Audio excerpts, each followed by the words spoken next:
Hey guys, there's no way that I'm going to be able to read this as many times as I need to tomorrow, so I'm going to read it and we can play it tomorrow, which is today. Okay, so this is The Bike by Gary Soto, and in the background you might hear my pug who is snoring, just FYI. The Bike by Gary Soto. My first bike got me nowhere, though the shadow I cast as I pedaled raced along my side. The leaves of bird-filled trees stirred a warm breeze, and litter scuttled out of the way. Our orange cats looked on from the fence, their tails up like antennas. I opened my mouth, and wind tickled the back of my throat. When I squinted, I could see past the edge of the block. My hair flicked like black fire, and I thought I was pretty cool, riding up and down the block, age 5, in my brother's hand-me-down shirt. Going up and down the block was one thing, but taking the first curve out of sight of Mom and the house was another. I was scared of riding on Sarah Street. Mom said hungry dogs lived on the street and red anger lived in their eyes. Their throats were hard with extra bones from biting kids on bikes, she said. But I took the corner anyway. I didn't believe Mom. Once she had said that pointing at rainbows caused freckles, and after a rain had moved in and drenched the streets, after the sparrows flitted onto the lawn, a rainbow washed over the junkyard and reached the dark barrels of Coleman pickle. I stood at the window looking out, amazed and devious, with the devilish horns of my butch haircut standing up. From behind the window I let my finger slowly uncurl like a bean plant rising from the earth. It uncurled, then it curled back and made a fist.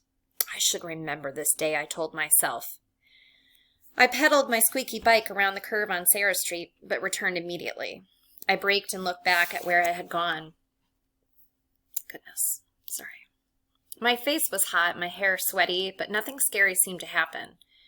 The street had looked like our street. Parked cars, tall trees, a sprinkler hissing on my lawn, and an old woman bending over her garden. I started again, and again I rode the curve, my eyes open as wide as they could go. After a few circle 8s, I returned to our street. There ain't no dogs, I told myself. I began to think that maybe this was like one of those false rainbow warnings. I turned my bike around and rode a few times in front of our house, just in case Mom was looking for me. I called out, "Hi, Mom! I haven't gone anywhere!" I saw her face in the window, curlers piled high, and she waved a dish towel at me. I waved back. And when she disappeared, I again tore my bike around the curve onto Sarah Street. I was free.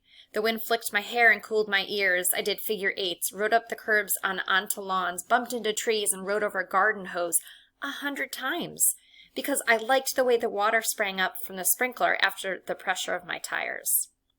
I stopped when I saw a kid my age come down a porch. His machinery for getting around was a tricycle.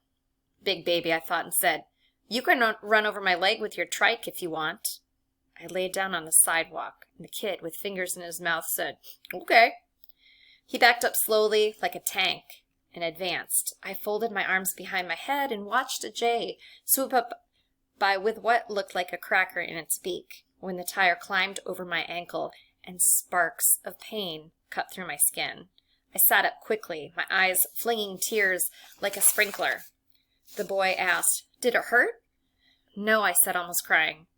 The kid could see that it did. He could see my face strain to hold back a sob, 2 tears dropping like dimes into dust. He pedaled away on his bucket of bolts and tossed it onto his front lawn.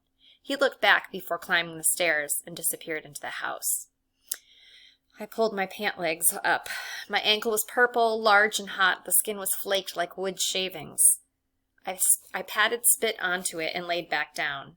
I cried because no one was around, the tears stirring up a lather on my dirty face. I rose to my feet and walked around, trying to make the ankle feel better. I got on my bicycle and pedaled mostly with the good leg. The few tears still on my eyelashes evaporated as I rode. I realized I would live.